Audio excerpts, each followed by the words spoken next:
¿Cuáles son los principales riesgos del azúcar en primer lugar y por qué deben ser conscientes de ello antes de averiguar cómo controlarlo? Bueno, permíteme volver al concepto de tu deseo de azúcar. Tú eres como, mejor dicho, como más de 7.000 millones de personas. Es decir, nuestro deseo de azúcar es lo que nos permite sobrevivir. Estamos profundamente programados, no se aprende. No es una aplicación que instalamos en el camino. Vino con la computadora que compraste. Estaba incorporado en el disco duro que buscaremos lo dulce. ¿Por qué? Porque el dulce nos dice que un alimento es seguro. Nos dice que está maduro, lo que significa que tiene más nutrientes. Es bueno para la fruta porque es cuando las semillas de esa fruta necesitan ser dispersadas. Por lo tanto, todo funciona en conjunto. Pero también nos dice que el invierno se acerca.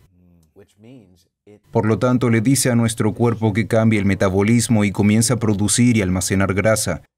Y resulta que la señal de peligro es que el invierno se acerca. La señal que le dice a tu cuerpo para hacer que eso suceda implica el ácido úrico.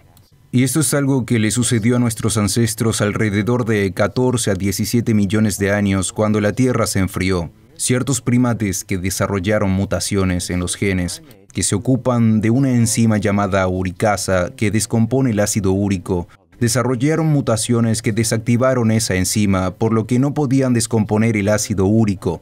Por lo tanto, los niveles de ácido úrico se elevaron y sobrevivieron. No es que engordaran, sino que almacenaban un poco más de grasa, así que podían sobrevivir mientras que el otro primate podría no hacerlo. De esa manera se transmitirían los genes. Y eso llegó hasta nosotros. Es por eso que creamos grasa cuando estamos expuestos, por ejemplo, a la fructuosa. Era un poderoso mecanismo de supervivencia y lo llevamos hoy en día. El problema es que ahora la fructuosa está en todas partes, en todos los alimentos que comemos, por lo que estamos sufriendo de este desajuste ambiental evolutivo. Quiero decir, esa es la premisa del movimiento paleo. Vamos a tratar de emular un entorno que nuestros antepasados paleolíticos debieron haber experimentado. En términos de estilo de vida, el ejercicio, la actividad y ciertamente la comida y el sueño.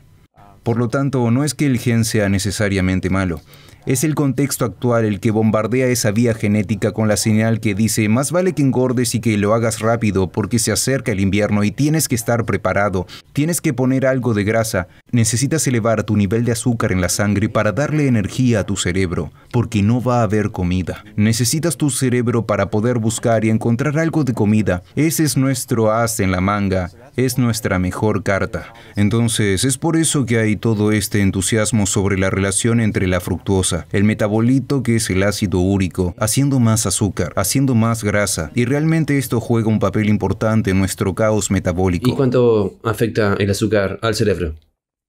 Bueno, el cerebro funciona con una forma de azúcar llamada glucosa e incluso hay algunos indicios de que el cerebro puede metabolizar una pequeña cantidad de fructosa. Realmente son datos algo recientes.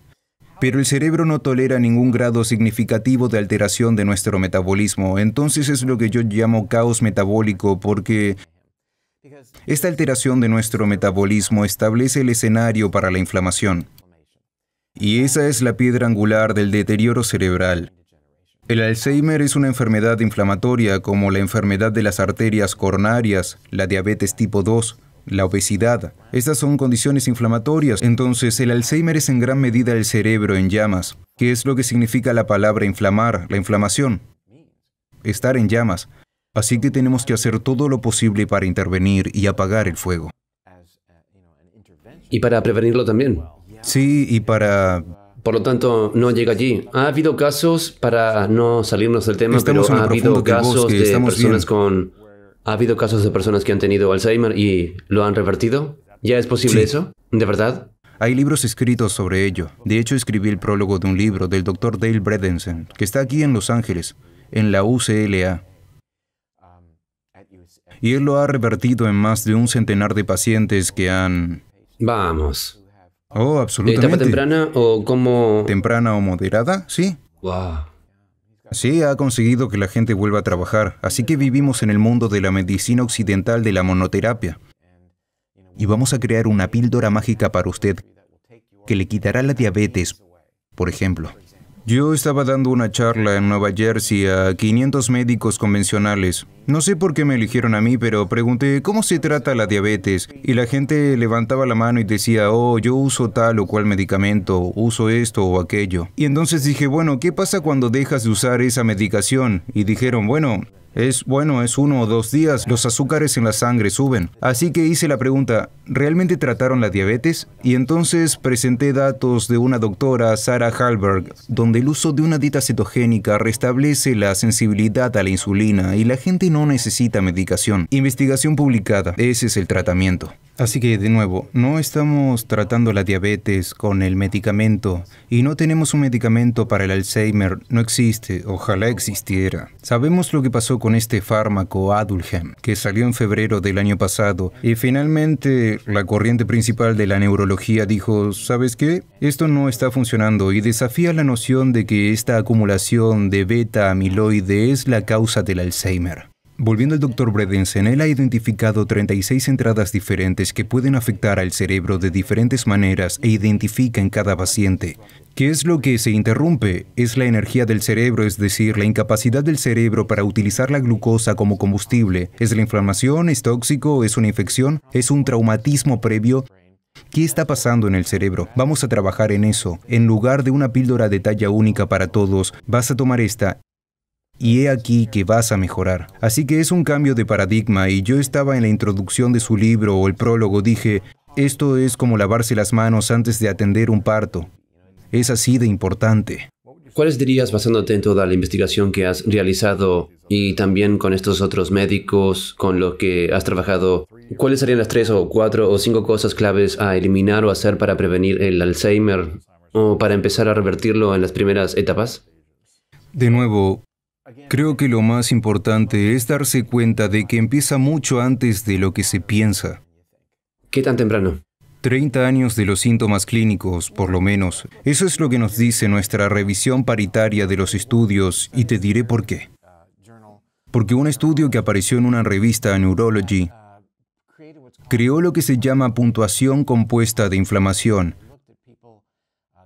y observaron a las personas, hicieron análisis de sangre y crearon un marcador de su nivel de inflamación. Y luego volvieron y los evaluaron 28 años después y correlacionaron perfectamente quién tenía Alzheimer con el nivel de inflamación que tenían 28 años antes. ¡Oh, Dios mío! Ahora hemos visto lo mismo con la circunferencia de la cintura. 3 décadas. Hemos visto lo mismo con los escáneres cerebrales que revisan la utilización de la glucosa. Son predictivos mucho antes de que la gente empezara a olvidar el nombre de sus nietos. Así que el punto es, ¿cuándo comienza? ¿Comienza a los 30? Yo diría que comienza mucho antes, que cuando vemos a los adolescentes ahora que son diabéticos, que son obesos o con un sobrepeso significativo, cuando vemos a los adolescentes en la secundaria que experimentan un traumatismo craneal por deportes de contacto, esos son problemas serios. Sabemos que la inflamación, el punto de partida de la inflamación hasta cierto punto se determina incluso antes de que el niño nazca, basándose en las bacterias intestinales de la madre. Y sabemos que, por ejemplo, la forma en que nace un niño, el parto vaginal frente al parto por cesárea, desempeña un papel enorme en la determinación del nivel de inflamación de ese niño. La función inmunitaria, el riesgo de autoinmunidad e incluso el riesgo de obesidad más adelante en la vida. ¿Basado en cómo nacen? ¿Cómo nacen? Si un niño nace por cesárea, no pasa por el canal de parto vaginal, no recibe esas bacterias que están ahí para ungir a ese niño. Pasar por el canal de parto pone bacterias en la boca, la nariz, los ojos, en todo el cuerpo del niño. Esas entonces son las semillas que crean el microbioma para ese ser vivo. A diferencia de la recogida de bacterias en la sala de operaciones porque la madre tuvo una cesárea. Hay un momento y un lugar para una cesárea, pero 1/3 de los nacimientos estadounidenses son por cesárea ahora mismo. Correcto. Así que estás diciendo que hay una complicación externa, tenemos que hacer una cesárea. Ahí es cuando tú dices, hey, sí, queremos que todos estén a salvo. El cordón umbilical se envuelve alrededor del cuello del niño, sea lo que sea, pero por comodidad o por no querer o lo que sea. No lidiar con cierta cantidad de dolor o lo que sea, sí. Y creo que la narrativa que se da a la madre y el padre es, ustedes pueden dar a luz o vamos a hacer una cesárea, digamos el jueves a las 11 a.m. ¿Qué les parece eso para su horario? Sí. Convivencia. Sí, ¿y qué tan grande será mi cicatriz? Bueno, tenemos que discutir que el parto por cesárea tiene implicaciones de por vida para su hijo. Aumenta significativamente el riesgo de enfermedades autoinmunes como la diabetes tipo 1, el autismo, la enfermedad celíaca. Todo aumenta en los niños nacidos en la cesárea y eso está en estudios publicados. Hay una manera de, digamos, hubo una complicación externa e iba a haber un problema si no se hacía una cesárea. Por cualquier razón, ¿hay una manera de pasarle esas bacterias al bebé? ¿Eso ayudaría? ¿Cómo lo harías? Te estoy preguntando, no lo sé. ¿Hay una manera de hacerlo? ¿Hay una manera de...? No tengo ni idea. De hecho, es una pregunta maravillosa. Me gusta lo que estás pensando. Si fueras un investigador clínico, te dormirías esta noche pensando, ¿qué podríamos hacer? El niño debería recibir esta serie de bacterias al pasar por el canal del parto, pero se lo están salteando. ¿Qué podemos hacer? Tal vez lo harían, sí, no lo sé. Adelante. Estaba pensando, bueno, vamos a inyectarles algo. Cerca. Así que esto es lo que la investigación de la Universidad de Nueva York ha analizado. Es tomar un hisopo de algodón, limpiar el canal vaginal y luego cuando el bebé nace cubrir su cara con él. Y eso ya se está haciendo. ¿Funciona? Está en las primeras etapas. La gente quiere llevarlo a cabo durante unos años y ver qué pasa, pero eso es exactamente lo que está pasando. Correcto, sí, se frota alrededor y se pone en todo el cuerpo. Ponle un poco en la boca. Exactamente, definitivamente, sí, a ver si funciona, en la boca, supongo. En la nariz y en los ojos. Y la razón por la que están haciendo esto es porque las bacterias intestinales y de hecho el microbioma en todo el cuerpo, no solo en el intestino, es realmente central. Tenemos esta relación con estos billones de bacterias que están involucrados en nuestro estado de ánimo, en nuestra función inmune, en nuestro punto de inflamación de nuestros cuerpos. Es realmente muy profundo cuando nos humillamos y reconocemos que nuestro proceso de pensamiento diario está altamente influenciado por las bacterias intestinales. Las bacterias que viven dentro de nosotros, que el conjunto de bacterias que vive dentro de nosotros cambian nuestra expresión genética minuto a minuto. Están cambiando nuestro código de vida, están alterando qué partes de nuestros genes se activan y cuáles se desactivan para satisfacer sus necesidades. Y a su vez, crean un entorno para que estemos más sanos o no, dependiendo de cómo las tratemos. Cuando bombardeamos nuestras bacterias intestinales con medicamentos innecesarios, con el consumo de los alimentos que las desestabilizan, no son capaces de hacer su trabajo. Nuestros intestinos se vuelven permeables, aumentamos la inflamación y eso es, como hemos hablado, lo que no queremos hacer. Les das a tus bacterias intestinales lo que quieren y necesitan. Ellas, a su vez, le dirán al sistema inmunológico, ¡hey, lo tenemos! Relájate y disfruta. Lo otro es que cada ser humano que veo inicialmente con intestino permeable o enfermedad autoinmune tiene un nivel bajo de vitamina D.